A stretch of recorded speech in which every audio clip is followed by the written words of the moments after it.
Welcome to Modern Anarchy, the podcast exploring sex, relationships, and liberation.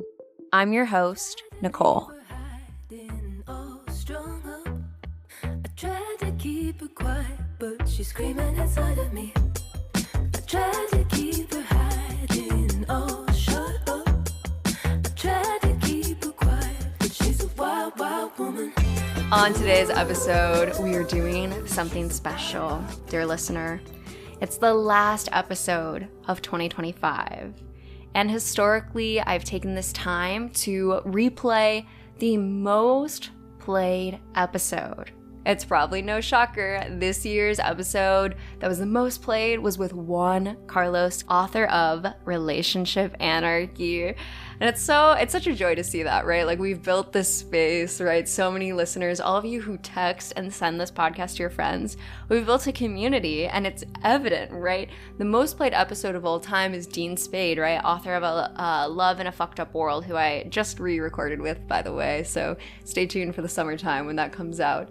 And also Juan's episode, right? It's so clear how deep this community is in the craving for more content on relationship anarchy, deconstructing the myth of romance, and how we can build transformative political communities. And what a magical life. I'm so happy you're here. Wow, I can't believe this is my life, that I get to talk to you and share these episodes with you. So such a dream, and I am so delighted to be reflecting on this last year with you, because it's been a big one. It's been one hell of a year in terms of getting that doctor title, and I'm really ready to make some political moves with that power, dear listener, and I'm so happy that you're here for the ride. So thank you for joining me for 2025, and I look forward to seeing you in 2026. Dear listener, if you are ready to liberate your pleasure, you can explore my offerings and free resources at modernanarchypodcast.com, linked in the show notes below. And dear listener, if you're interested in joining the Pleasure Liberation Sexuality Group, the last day to apply is January 15th. So that deadline is coming. Again, there's only 6 spots for this highly intimate group that I do once a year, where we get into my neuroscience-backed curriculum on pleasure and expanding our erotic intelligence in community. So if you're curious to learn more about that, I'll have a link in the show notes below to the Pleasure Liberation Sexuality page, where you can learn all about my 16-week program and the work that we do in terms of expanding our pleasure. And I want to say the biggest thank you to all of my Patreon supporters. You are supporting the long-term sustainability of the show, keeping this content free and accessible to all people. So thank you. And with that, dear listener, please know that I am sending you all my love, and let's tune in to today's episode. Dear listener, there's a space already waiting for you, where you are invited to let go of every old script about sex and relationships, and begin living a life rooted in your pleasure, empowerment, and deep alignment. I'm Dr. Nicole, and this is your invitation to the Pleasure Liberation Groups, a transformative, educational, and deeply immersive experience designed for visionary individuals like you. Together, we'll gather in community to explore desire, expand relational wisdom, and embody the lives we're here to lead. Each session is woven with practices, teachings, and the kind of connection that makes real transformation possible. And I'll be right there with you, guiding the process with an embodied curriculum that supports both personal and collective liberation. This is your invitation into the next chapter of your erotic evolution. Say yes to your pleasure and visit modernanarchypodcast.com/pleasure practice to apply.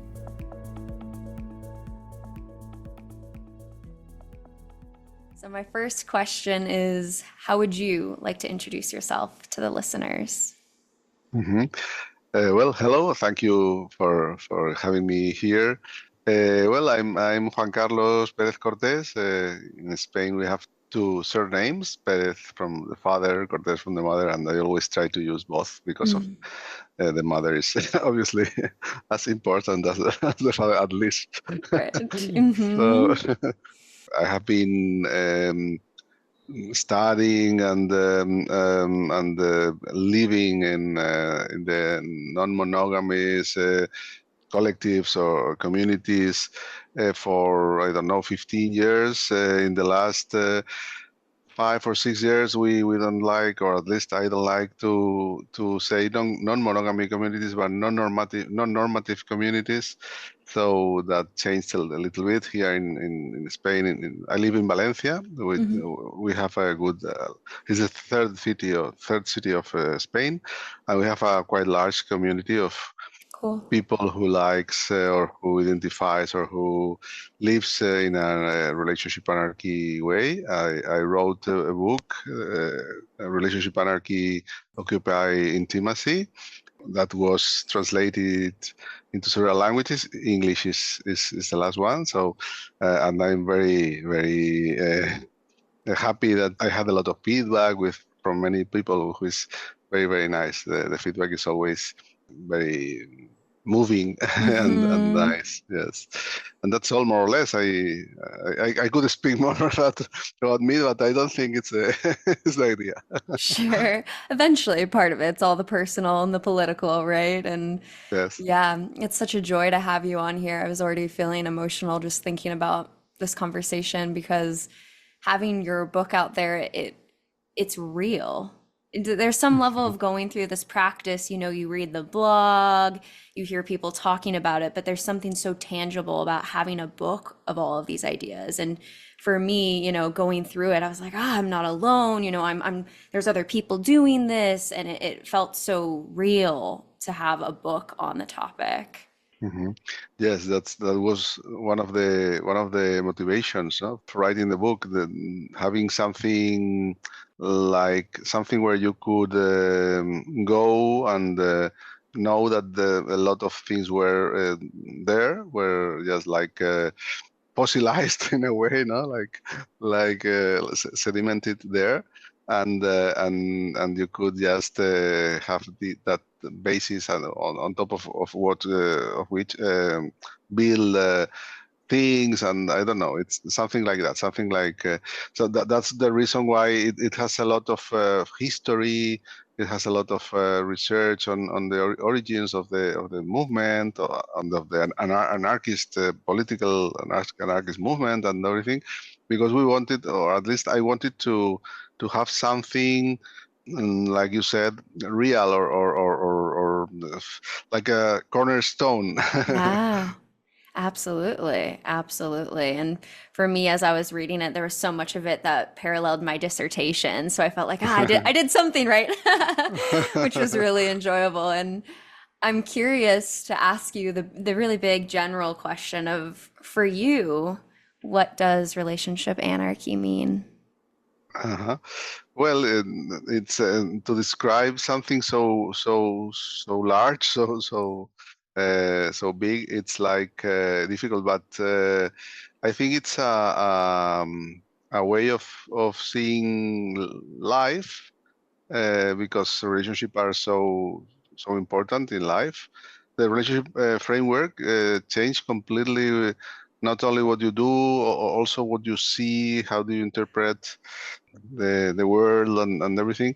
So for me, it's like a framework. I like to say that it's a framework. It's not a set of recipes.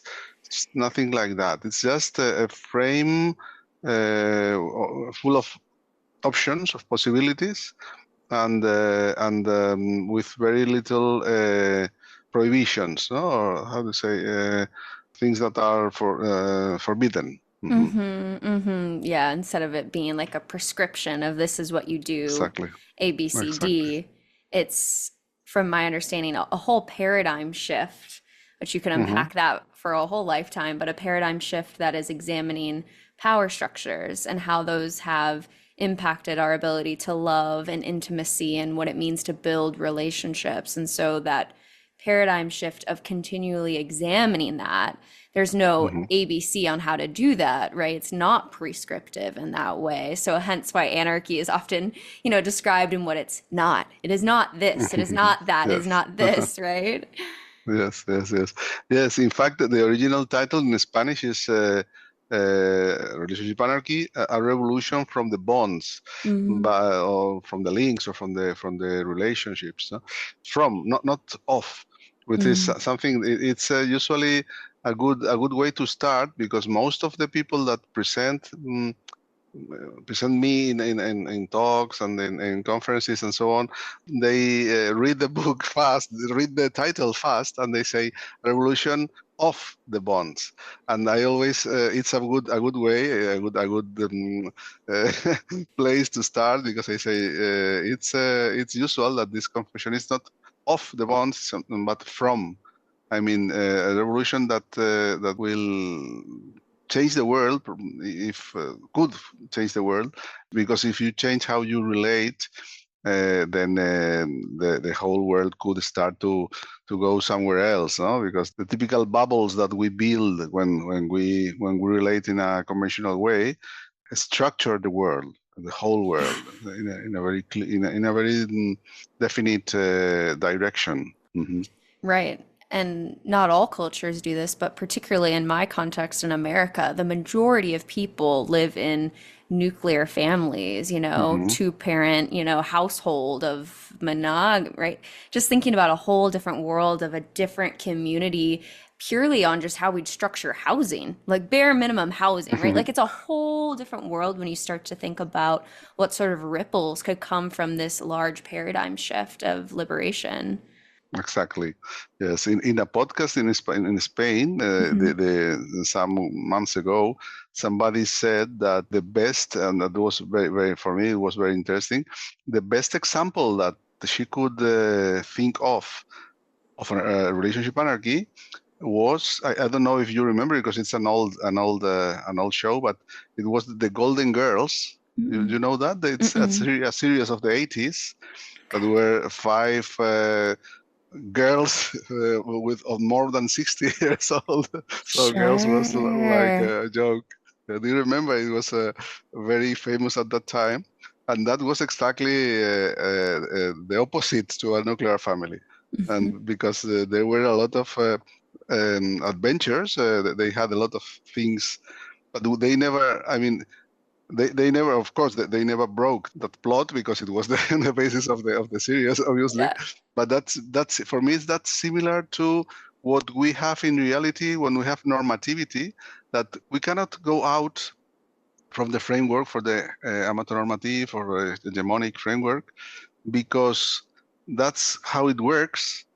And when you are watching a TV series, you know that the way it works is that they will not change, because if they change the format, the series goes.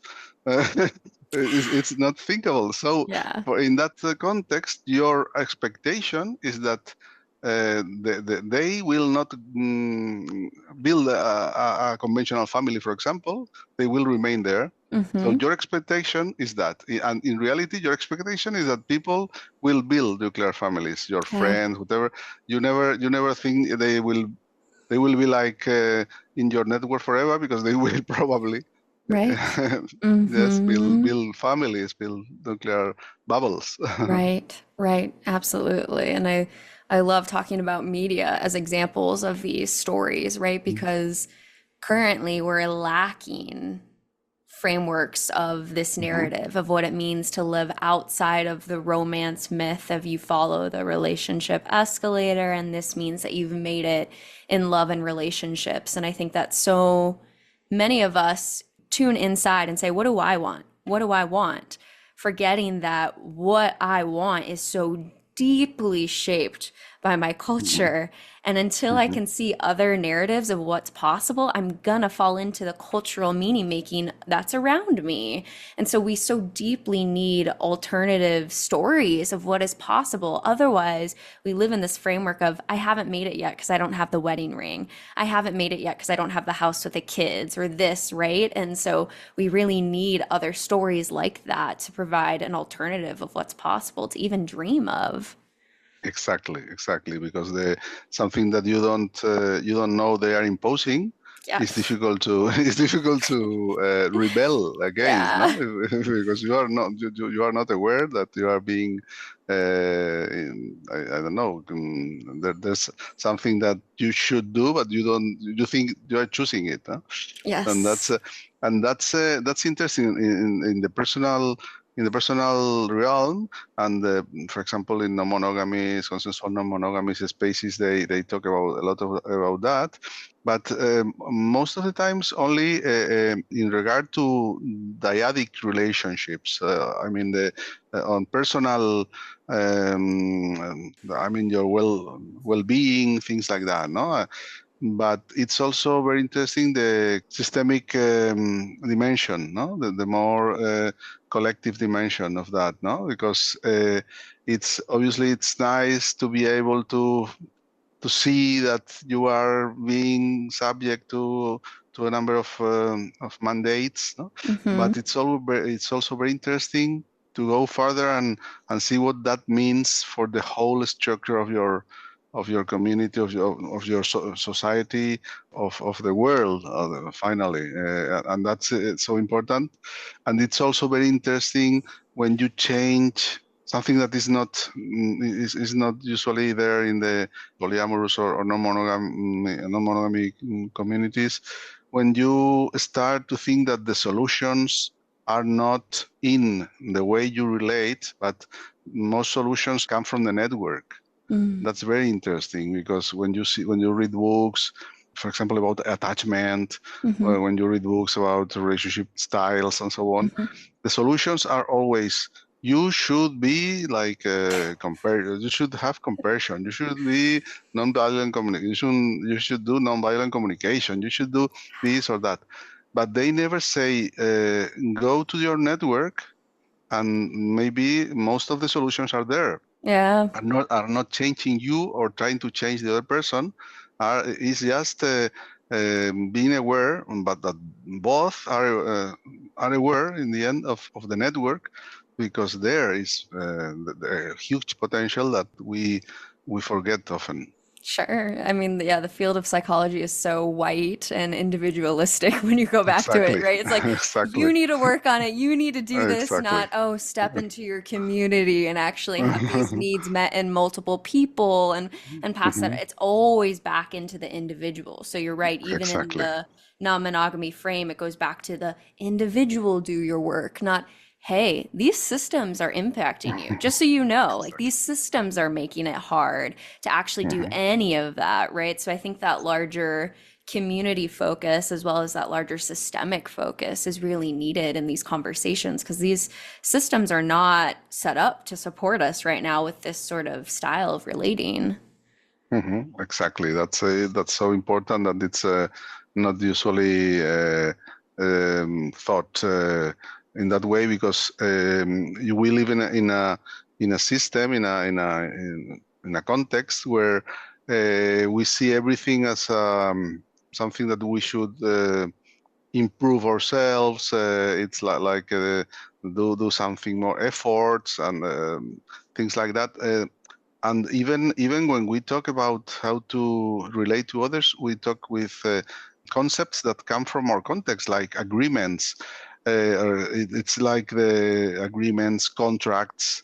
I don't know. It's transactions in the end, Hmm. because our system, our living capitalism is all the time talking about Yeah. transactions or agreements. So I prefer, for example, in that sense, I prefer to speak about compromise, about what I want, what I can do for the others, Hmm. for the network, and Hmm. what do I need from the network? What's the limits I can The limits are personal for sure, because the limits are something very important, and shouldn't it's not the same as other things. The limits are like safety in the end and things like that. So it's important to work very carefully with them. But the rest, the what I can do, what they can do, that's something that if you look from the point of, if you don't look at it from the point of view of capitalism, of agreements, of transactions, instead look at you as a provider to the network, and of compromises, of things that you can do. So the other persons individually are also can also go into that more holistic concept, instead of thinking about how will we fix this. It's not to you and me. It's let's look around. Let's look at all of us. Yeah. Could you imagine? I'm just thinking about couples therapy paradigms of like, we're working on the couple, working on the couple versus Exactly. no, let's work on the whole community. Let's talk about Exactly. that, not just the dynamics you're having between the two of you, but what's going on outside of all of this. I think that's kind of how, even in a monogamous framework, like starting to see how all of our relationships are in such a deep network of community. And until we get that perspective, we're going to keep suffering, just trying to figure out in these dyads here. There's so much more to that. And I'd be curious too, in your own life, what has it meant for you to practice relationship anarchy? Well, I think I started like most people at that time, from a very simple, very basic needs of finding new options, different from the classical way to relate. And in the beginning, it was like very basic. I mean, our in fact, the inspiration came from the USA, Ethical Slut, the Ethical Yeah, Slut, yes. which was the first text in the at the beginning of, I mean, 15 years ago, maybe, or something like that, Mm-hmm. arrived to us, and from there I like to remember that a lot of people went into the same through the same paths, because we found the same roadblocks, the same problems, and it's interesting because sometimes when you follow the same path as other people, you feel like you are not so crazy. You Yeah. are a little bit like there's something rational about what you are doing. Mm-hmm. In that time, well, I was just like following those ideas of Yeah. non-exclusivity, of trying to avoid the jealousy and things like that. And then we started to build networks to leave the labels of couple, non-couple, just friend, couple, or whatever. We just started to build something we call links or bonds. I don't know, in Spanish we say vínculos, which is a word that we try to use, which is not always the case, but we try to use as an alternative to relationship, because Mm, relationship sounds like romantic relationship. Even if sure. you don't say romantic, if you say I'm in a relationship with, Right. people understand that it's like a romantic relationship. And we try to use another word, but sometimes we finally we end saying this is my bond when it's romantic, and my Hmm. friend when it's not. So it's difficult Sure. because it's always difficult to, and um, and that's what we are trying to do. And yes, for me, it's very, very interesting. In my personal life, I have been. I feel like, I don't know. I feel I learned a lot by trying and being successful in not affecting my bonds, keeping everybody free of being affected by new experiences or new things. I mean, because usually when you find a new person who moves you a lot, Mm-mm. I mean, your previous Yeah. bonds suffer and so on. I think I learned a lot from fighting that possibility. I mean, Yeah. I think I was quite successful, and I have very, very long-term bonds who Yeah. changed a lot, who went this way, the other way, but we're never affected, or as much as possible, Yeah, yeah. we're by my new things, or my new Yeah. relationship energies and things like Right. that. And that's a very, very interesting. You really feel proud when you are able to keep that what you think, to keep it in the real life. And I think I've been able to do it with a lot of Yeah. dedication. Yeah, a lot of hard work, I'm sure. Yeah. Yes, yes. Yeah, I imagine that when I had recorded with Jessica Fern, we had talked about new relationship energy as like a psychedelic experience of its own, right? And so you would hope that the more times you take that drug and that intense experience, the more you know how to notice the landscape of where your brain's going, right? So that you don't negatively impact all of your relationships. Of course, they're going to be affected as you bring more people in, but not hopefully negatively. We'd hope it would Hmm. bring more of that life force and that energy to you and then spread out to the people around you. And so the lived experience of practicing that.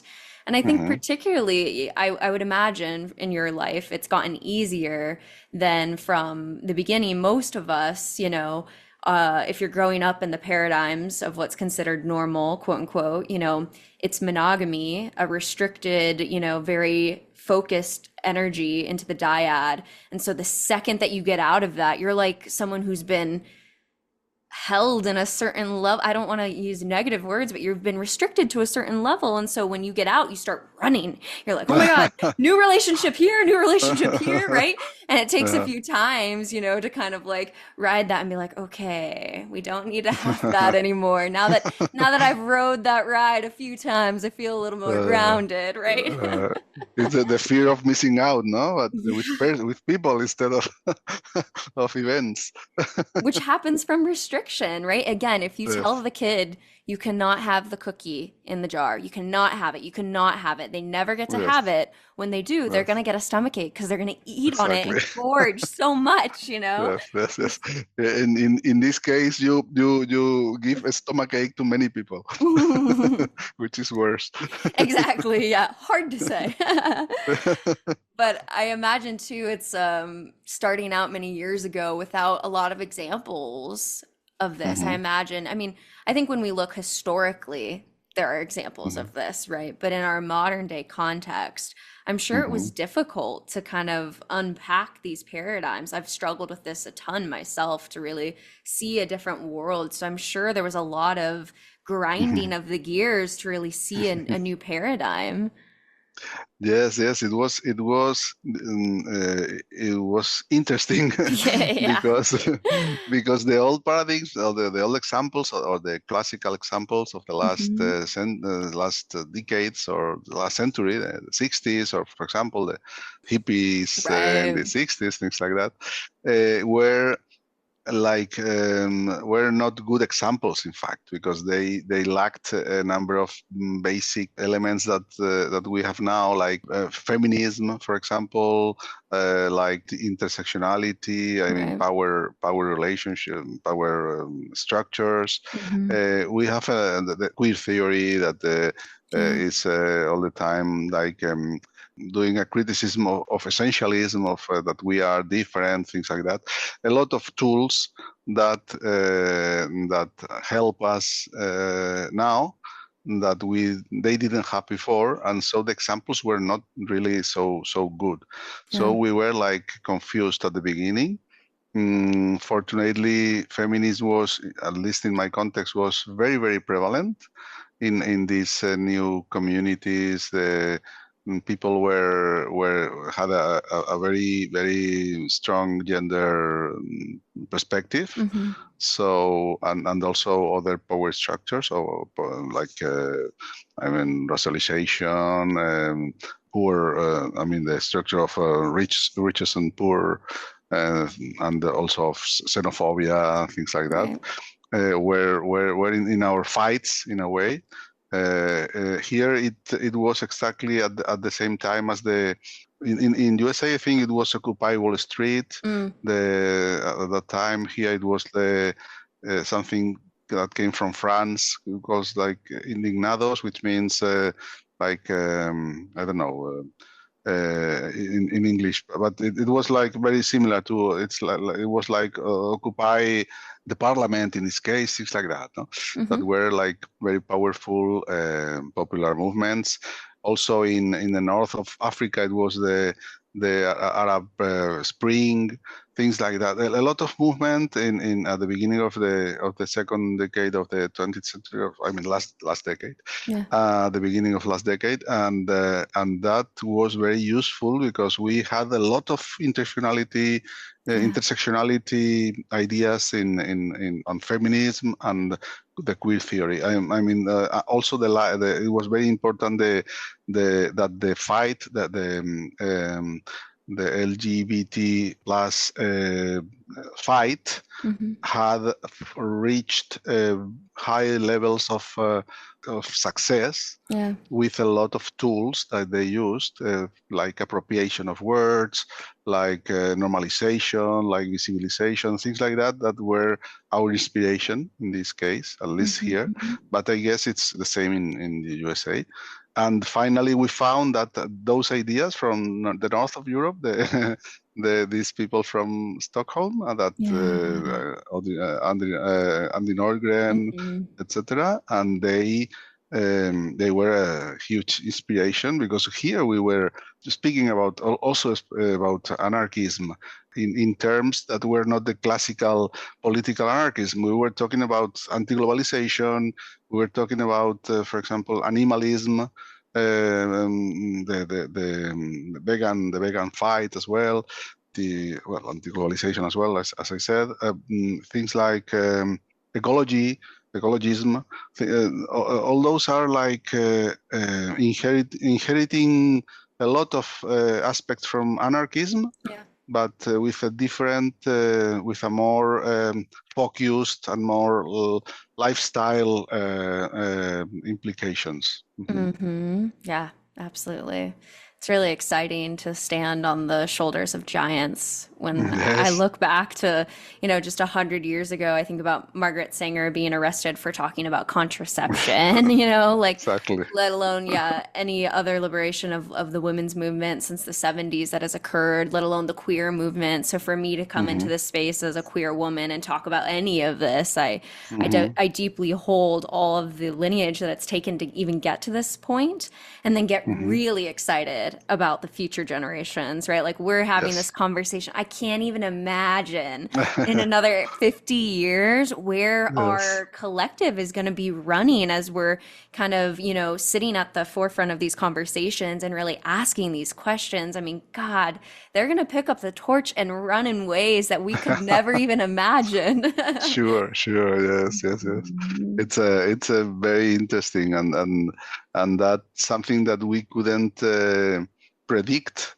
We thought we were only like exploring new options for our private life, and a lot of things came together to go much further than we could imagine at that time. Right, I know. And I've gotten some people who question, oh, well, they tried that in the 60s. What makes you think it's more prevalent now? And I mean, the internet, it changed everything. You don't have to have a hippie friend to introduce you to the community. You can now go and listen to a podcast. You can listen to so many different things. And so it's spreading at such a radical rate now that we have something like the internet, let alone even the internet to keep more bonds and connections, right, in more expansive ways now than, when you had a pen pal and you could write a letter every once, like now you can FaceTime a Comet partner or a long distance partner. I mean, the way that we are relating is just so radically changed by the internet now. Yes. That's a huge tool that we can use for emancipation, and then some people can use to avoid it. So it's like a fight again. Absolutely. I'm curious, what do you think people get wrong about relationship anarchy, the misconceptions? hmm a lot of things. One of the most prevalent is probably they ask me a lot that they cannot, it's difficult for them to avoid hierarchies in the sense of avoid that one person, I like much more this person for, I don't know, for intimacy, this person for the cinema, I don't know, for whatever, no? And it's difficult for me to balance all this, and I always say no, you don't have to balance anything. Right. You could, of course, you could like one person, or you could want to spend 100 times more time with one person than with the other. You don't have to balance that. The only hierarchy that is like a little bit out of the context is the hierarchy related to authority. The other hierarchies are not really hierarchies, are preferences, are like the energy you have, or the uh, that's fine. Don't try to balance anything. Don't try to restrict your desires, to control your desires in the sense of balancing everything. No. Authority is the only thing that you should is not a good word in this context, but that that it will be not in this framework if you give more authority to one person than the other. Yeah. That's the only hierarchy that anarchism is talking about. It's not talking about anything else, like, I don't know, intimacy or I don't know, any other attribute that you feel, or emotion that you feel, or no, it's only authority. What has to be that anarchism has to do with. Mhm. That's one of the things that Yeah. I think. And the other another one is when they say that is very similar to polyamory, for example, because I always answer that in some axis of description is basically the opposite, because instead of building larger bubbles, the idea here is to avoid bubbles. So it's like one option is like making the typical nuclear family larger, and the idea here is to punch that bubble and say, no, we are networks, and the network have no clear borders. Of course, there are people who you are not interested in, and they are out of your network, or very, very marginally in your network. But and other people think that are not differentiating between network and a community. I mean, you don't have to live or to have any presence of all the network together. It's not about making, which is fine. I mean, it's great if you have for example, a co-living or a community that you share a lot of presential things. No, I mean, factual things together. But the idea here is to build networks that from the bottom of the society up, no? And they don't have to be like all together at the same time, or have projects together. It's not like the old hippie, Yeah. I don't know in English, communes or something like that. Yeah. No, the word, and which is perfect, which is nice, which is there's nothing against that, but it's not necessary. You Right. can build networks in a very different way, because Yeah. it's perfect to do this or that. Both things are, but the basic idea is to build networks that permeate the society, Right. and changing that way. It's just changing the shape of our relationships. Yeah. Yeah. As you were talking, I was thinking about the binary of its monogamy or non-monogamy, right? You're either Mhm. monogamous or you're non-monogamous. And that binary is inherently based on the question of romantic and sexual exclusivity. And I Exactly. feel like relationship anarchists say, well, what if we don't put that as the center stone of defining our whole relationship life?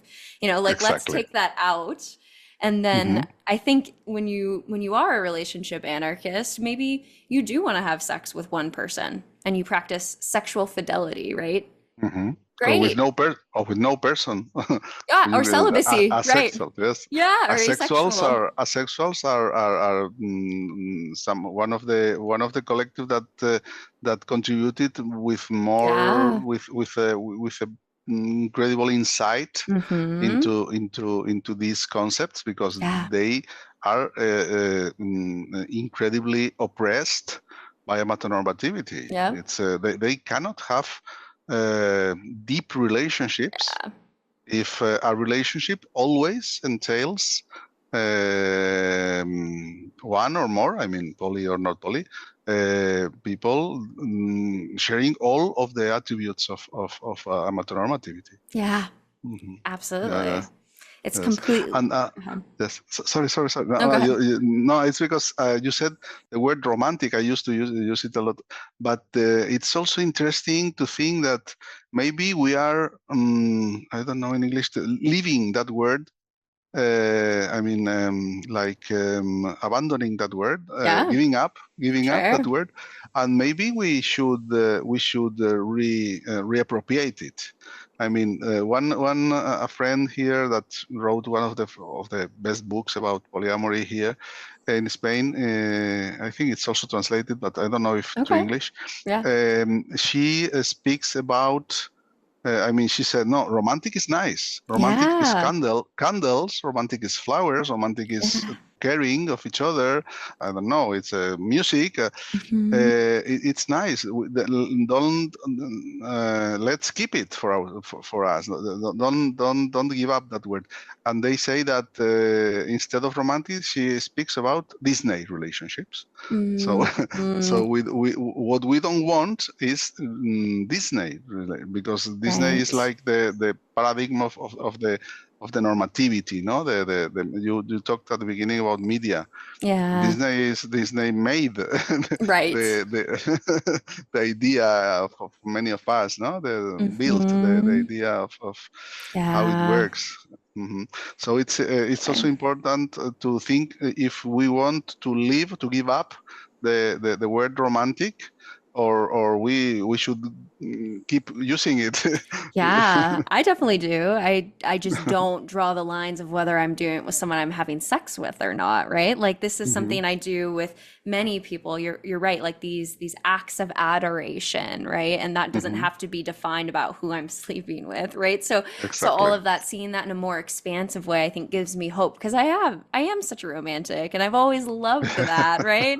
Who doesn't love Exactly. getting flowers? Who doesn't love getting that handwritten note? It's the expansiveness of doing that with your whole community, right? And I really appreciated what you had named about the hierarchy of authority. Oof. Hmm. This is such an important conversation because I think when I was first starting in relationship anarchy, that was something that I was so confused about, where I was like, okay, I give 25% here, 25 here, 25. How do I do the math?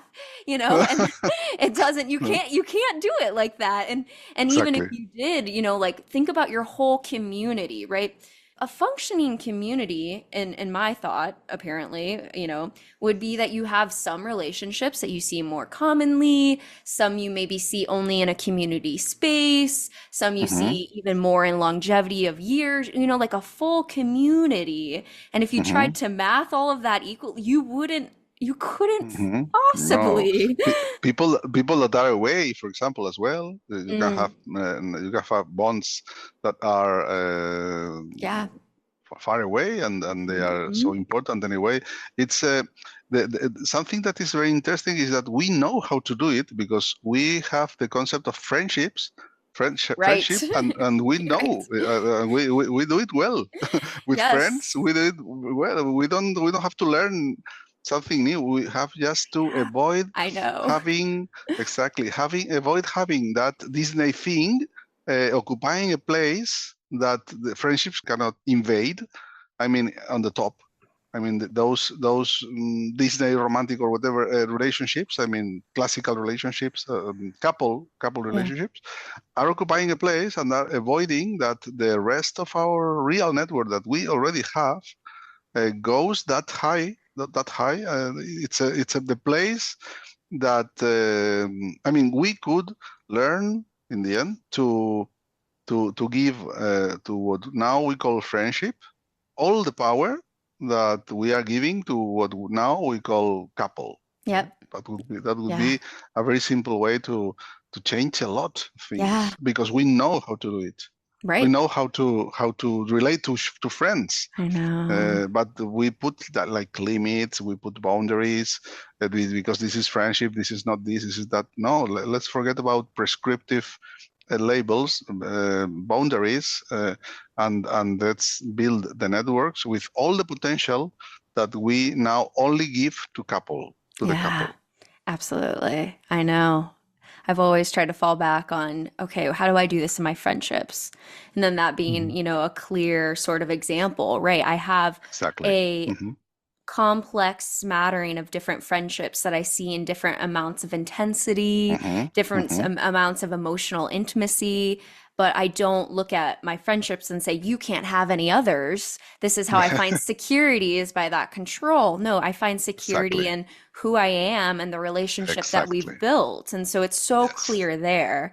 And then this is why I talk about sex all the time, because somewhere in the milieu of what sex means, we have such deep cultural scripts and Hmm. narratives of what it means to do that with someone and expectations. It is deep. And I mean, I think when we look back to historically, you know, sex being this act that, you know, prior to contraception would give life. You can just Hmm. imagine the spiritual religious frameworks that started Hmm. around this deeply important thing, but Yes. now we're still trying to get out of, oh, sex doesn't have to be about life. Sex can be about pleasure, right? All these different ways. And so, but we still have such deep cultural scripts, particularly around religions that have colonized the world, let's be clear, because there are other Yes. religious structures that weren't as, you know, mono couple Hmm. focused. But so we're deconstructing the ways that those colonizer religions have impacted all of us. And in that, it's like Hmm. classical conditioning. Classical Yes. conditioning. Yes. It's so deep in my body and my soul. And so every day I'm having to unpack the ways that that exists in ways I don't even recognize. Yes, I absolutely agree. I agree completely because that's what we all feel in inside that conditioning and that construction of us as beings as human beings. Yeah, we have to really deconstruct in the sense. The word deconstruction is usually used in a very light way. Deconstruction is something very difficult. Yeah. It's the telling apart what's our self and what's our what we learned, which is 90.9999% Yeah, what totally. and that's a very hard exercise but very interesting exercise as well. Right. Yeah, and as Hmm. a therapist, if I'm working with a woman who's older, right, I do have to hold the cultural context if she says, "Oh, I can't make this decision without going to my husband first." In ways where if I'm working with a teenager who's a woman or a, you know, growing up into her womanhood, she might say, "What? Of course I'm going to make this decision on my own," but I have to hold that cultural context of the paradigm, Exactly. right? And same thing for queerness, right? Another example of liberation. Someone much older is has gone through paradigms of such deep restriction. And so the idea of being queer is so much more Hmm. difficult to even tap into. When we look at the data, the amount of people who are identifying queer now that are young, it is blowing up, okay? Exactly. And so when I Yes. talk to someone who's much older, they say, I Yes. couldn't even fathom. There's no way. That's so wrong, right? But then you look at people who are young and who are just thriving into this because of all the liberation work that is done. They're not even Hmm. going through the same levels of shame and difficulty. And so I think Hmm. this is another level of this here, right? Where we are unpacking this right now of what it means to unpack this classical conditioning and the shame. But again, future generations are going to be running into this space at our age and going, "Why were you guys struggling?" And we'll be like, "Ah, Exactly, you exactly. didn't understand. It wasn't cool back then." Yes, yeah, that's the future is going to be so different. I I know. envy a lot I know. the the teenagers now that they have they can do things so differently. Yes, Exactly, yeah. exactly. Hmm. And for me too, in terms of like the hierarchy, I've been loving talking about my network as orbits, like a Hmm. solar system, right? And holding the complexity of, yeah, some planets orbit me at a much closer rate. So maybe this is the closest orbiting partner I have that I talk to every Hmm. day, or and then I have another partner maybe I see every other day, and then these other partners that Hmm. orbit at a much wider rate, and then holding the nuance of that orbit and the gravity that it can have on me and my life Hmm. in a way that understands the importance of that, right? Like there's different gravity based on those planets of how far out they go. But there's not a hierarchy of authority, right? Where this one planet gets power over Exactly. the other. But the reality is I do see this person more often, Hmm. right? Yeah. Hmm. Yeah, and the equations are probably equally difficult. The gravity and Yeah. the orbits. I gotta talk to a physicist. Someone come So, come talk to me. yeah, and the three body problem, no? with, with Yeah. those chaotic, and there's a very beautiful, I think, concept that I like a lot. It's comet relationships. Yeah. Yep. Exactly. That they come and go, and you never know when they will be back for a while, for a few days Mhm. or whatever. And that's like a very romantic concept, in fact, Mhm. in the Absolutely. sense, Historically, it's yep. exactly historically. Exactly, exactly. And I think that Mhm. that's part of the journey as people who are in this space, like the creating of language to describe Mhm. this, right? Until we have language to describe, which I know we do so clearly with friendships. So I think going there is a great example, but creating more language for us to be able to describe the worlds that we're building, that changes our Mhm. whole psychological process of what we can dream. And so, even like that word compersion, right? All these Mhm. different ways that we're grasping for new language to describe this. Again, I think that is also going to move the movement forward. The more we can have language to describe these various things. Mhm. Yes, yes. That's important, and it's also a collective thing, and Right. also trans-collective in the sense that we borrow a lot of words Right. from feminism, from the queer fight, or the rights, the LGBT rights fight, even from the trans revolution as well, no? Mm-hmm. The and from other places also, like for example globalization, things like that.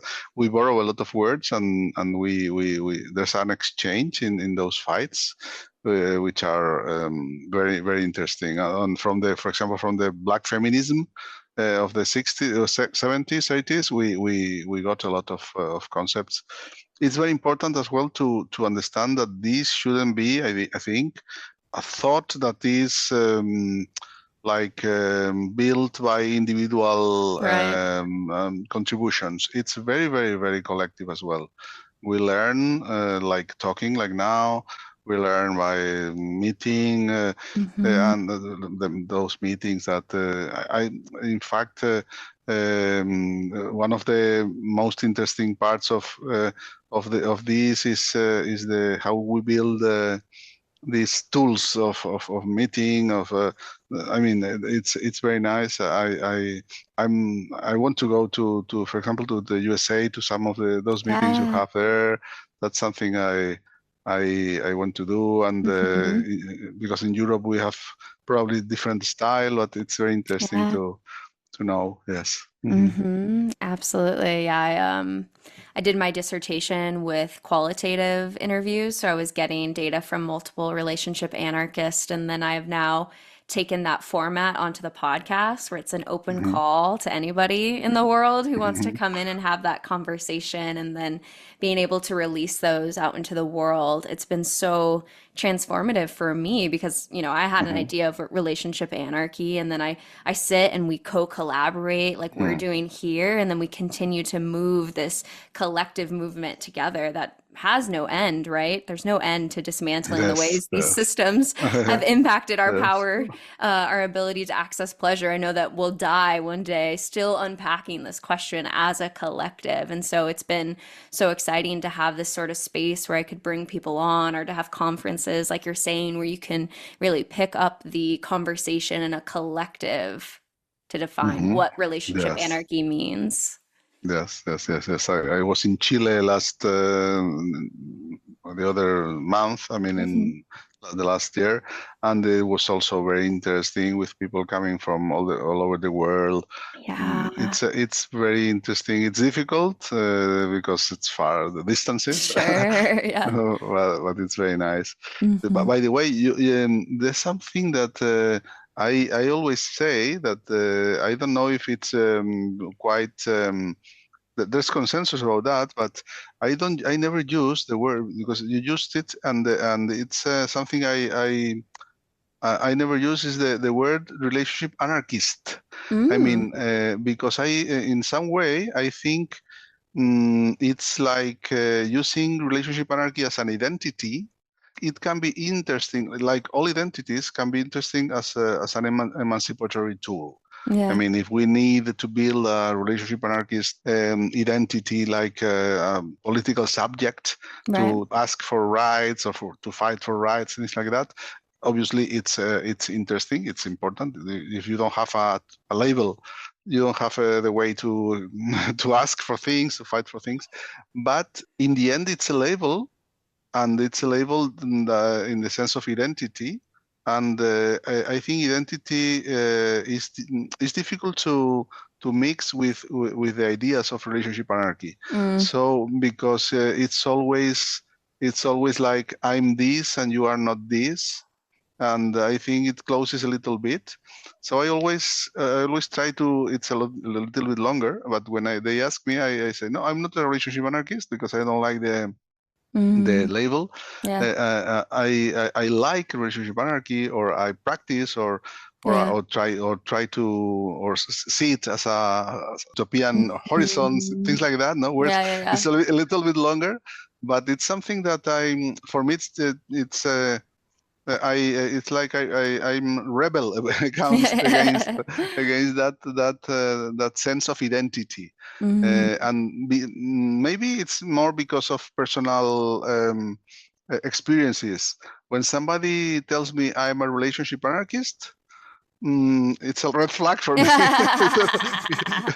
Not exactly a red flag because Sure. sometimes it's just Yeah. a way of speaking, of talking, nothing else. But Sure. sometimes when it's said in a very almost authoritative way, Mm. Yeah. yeah, it's for Hmm. me it's like no, it's like I don't know, Rick. It looks like false. No? It's Sure. that Yeah. sentence. I don't know. But it's not something that I'm. It's just probably a red flag that I have in my, because identity it's always against something. I Mm. mean, if you are relationship anarchist, it's because some people are not. Right. I don't know if I want to be in giving identity cards for relationship anarchists, Sure. or or Sure. belts of colors, no. Like Right. yellow belt. Yeah. Hard to Yeah. say.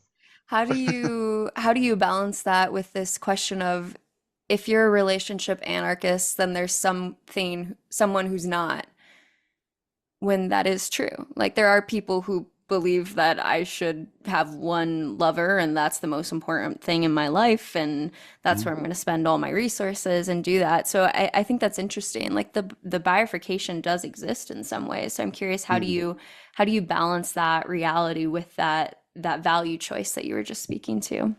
Yeah, it's true that if you want to differentiate, but maybe one of the main strengths of relationship anarchy is trying to avoid those that labeling, that binary, that dichotomy, Right, those right, dichotomies. right.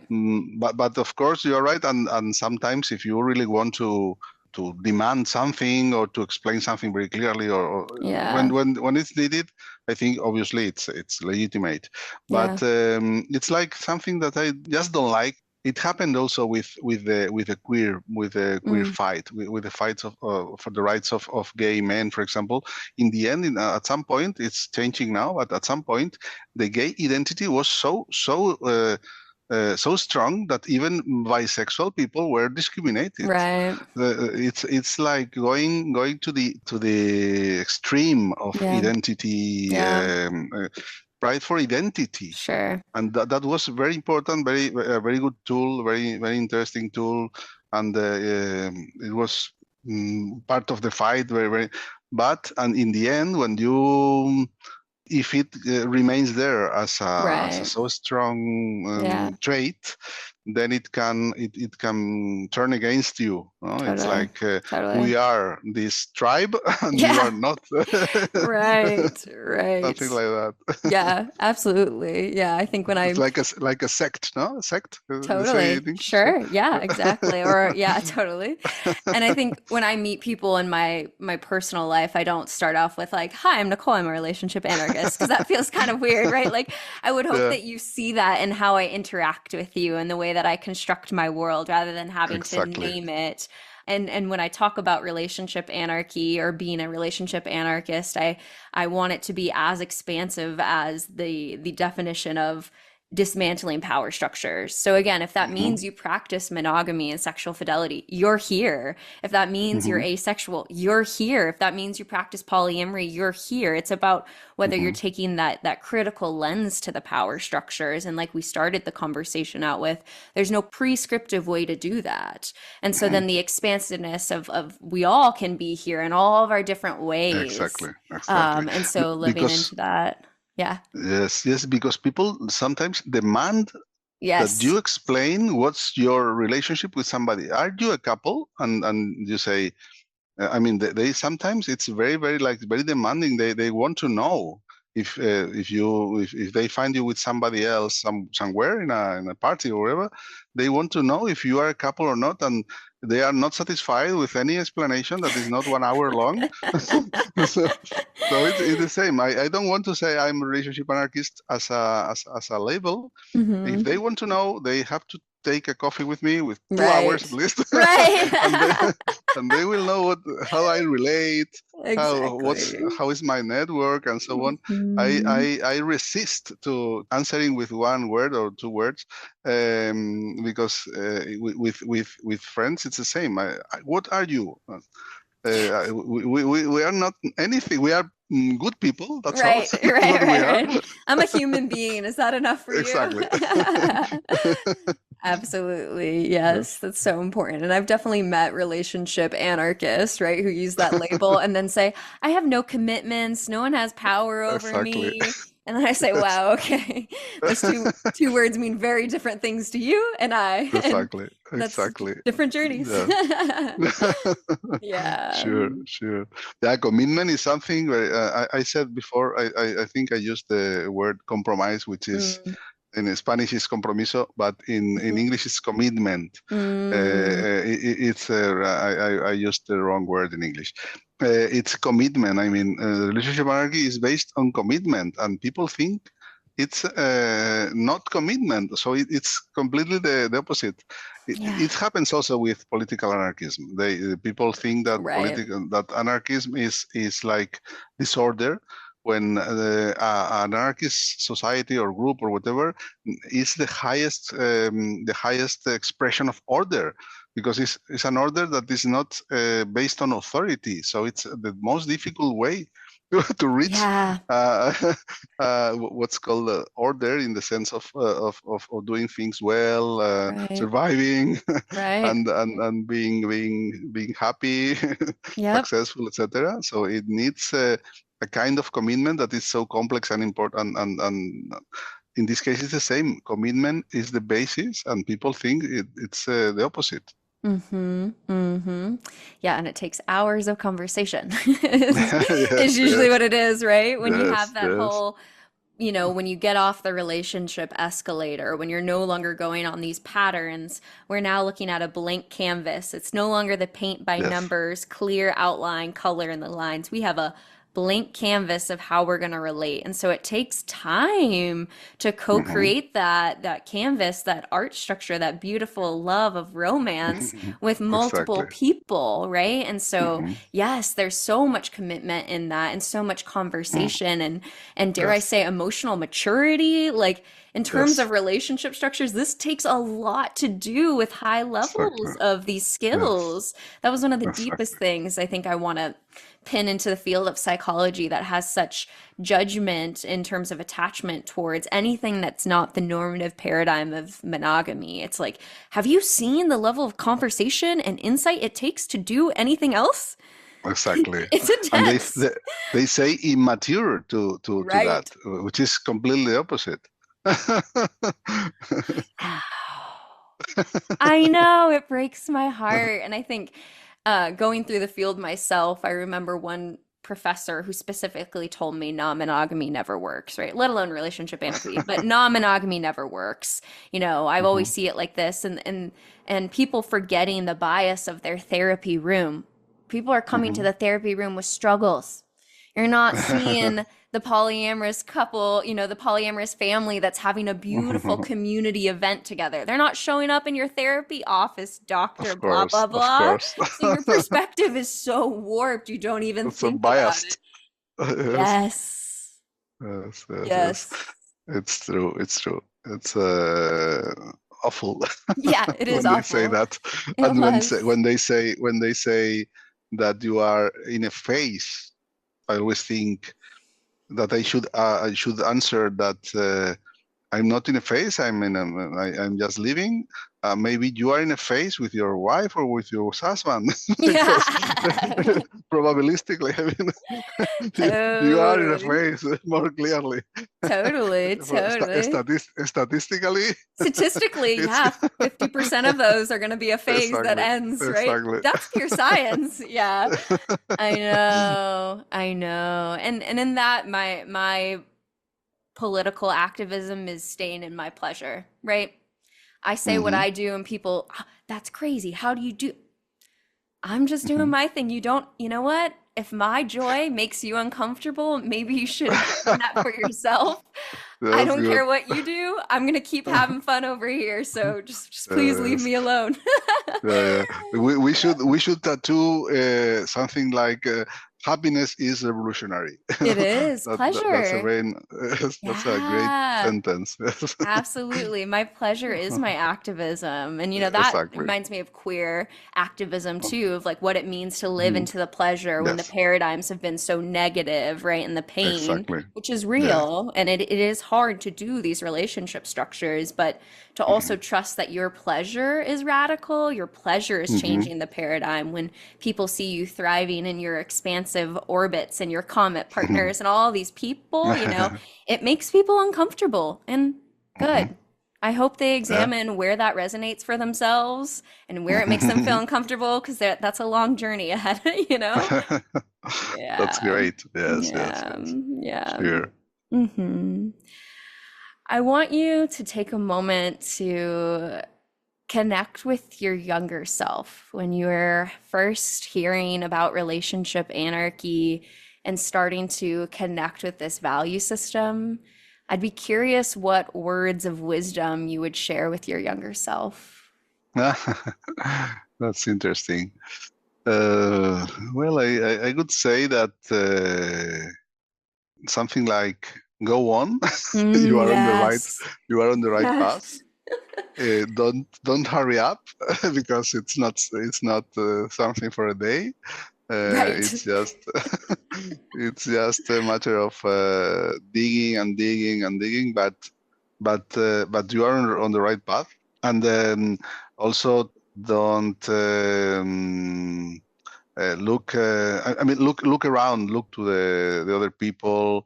Try to go. in your way, because context is important, but not far from the others. I mean, keeping eye contact with your network and with a very, very wide network of Yeah. people and never think that that you are going to discover anything by yourself. Yeah.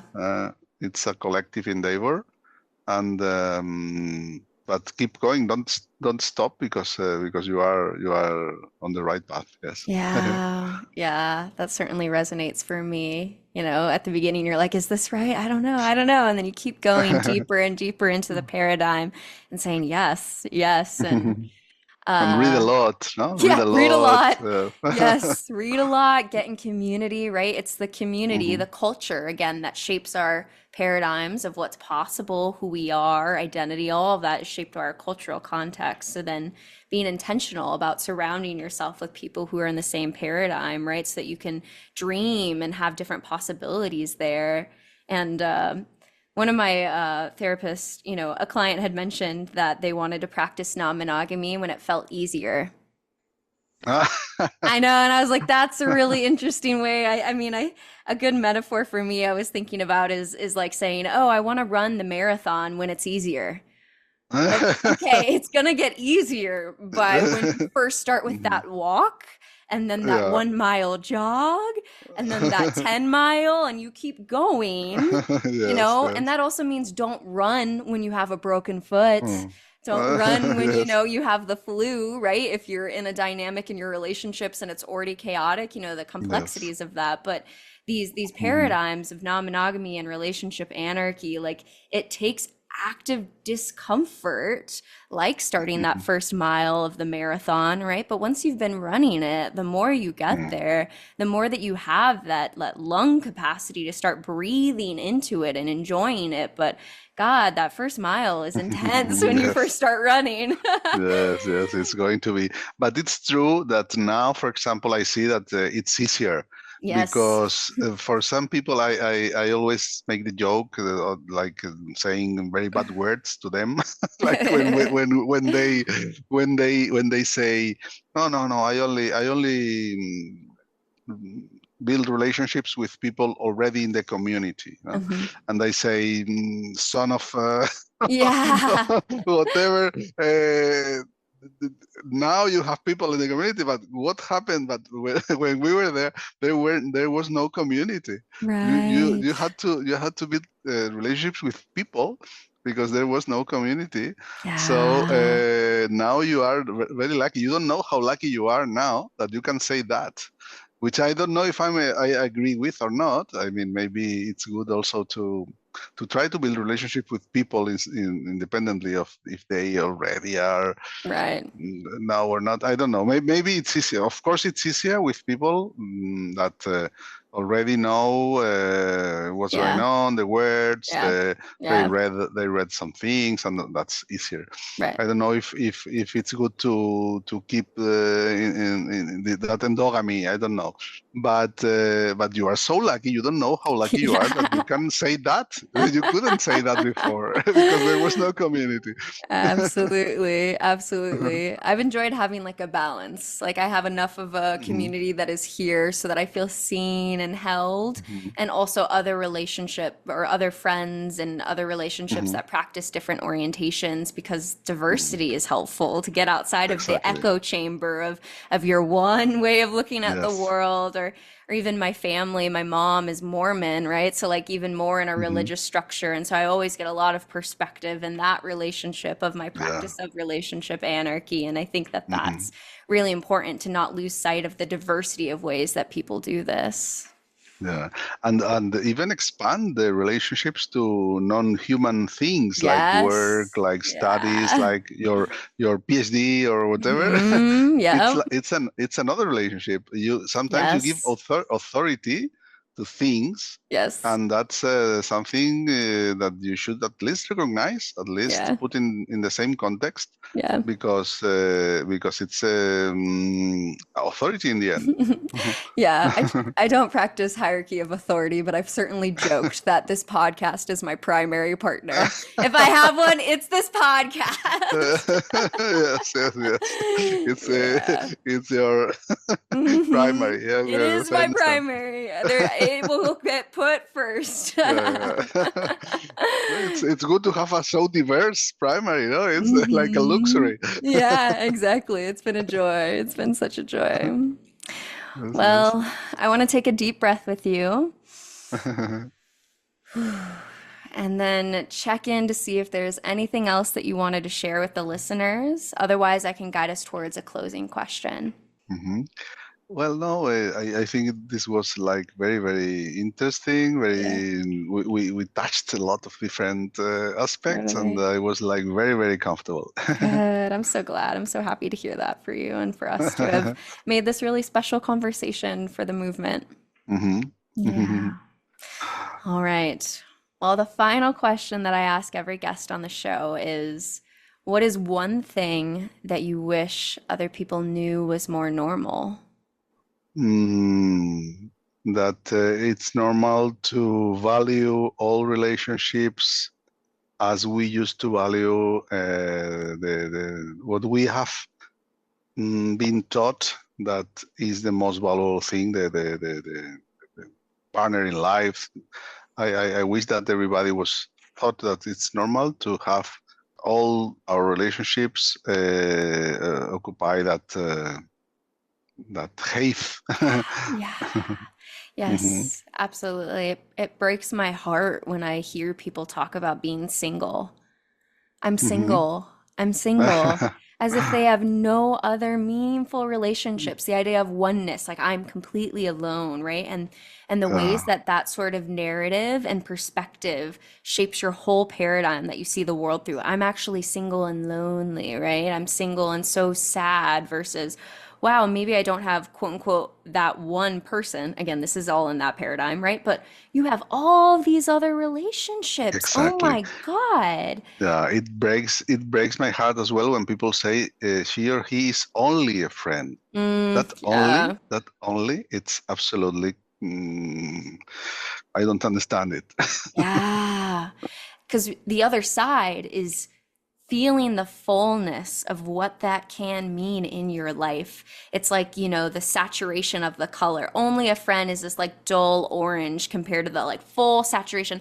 I have this beautiful human, right? Like Exactly. it's so different. And I think that you feel way more fullness of the relationships and the love that is around you in that paradigm. And I am all here for what sort of pleasure that can bring when you have that level of intentionality to all of your relationships, including relationships to Hmm. the earth, right? Relationships to animals, like this deeper intentionality to all of this. I do think there's more fullness in your Hmm. life when you're living in that paradigm. Exactly. I would like people to find normal that we care of each other as much as we are taught to care about a particular person. Right. Hmm. Yeah. Care is so important, and we need it so much. We Yeah. forget how much we need it when we are fine and everything is. Right. But when we need it so much. Mm-hmm. Absolutely. Absolutely. I'm excited to see what future Hmm. generations are going to do with the groundwork we're laying. Hmm. Sure, Yeah. it will be great to see. Hmm.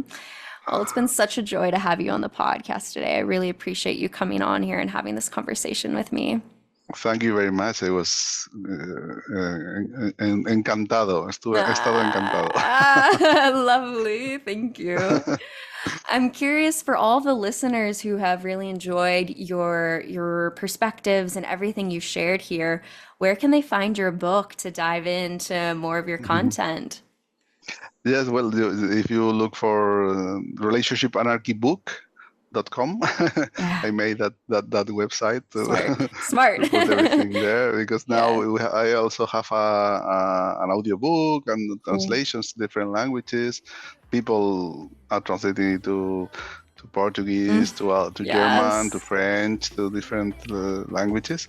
So everything is in relationshipmarchybook.com. Thank you so much. Thank you very much. If you enjoyed today's episode, then leave us a 5-star review wherever you listen to your podcast. And head on over to modernanarchypodcast.com to get resources and learn more about all the things we talked about on today's episode. I want to thank you for tuning in, and I will see you all next week.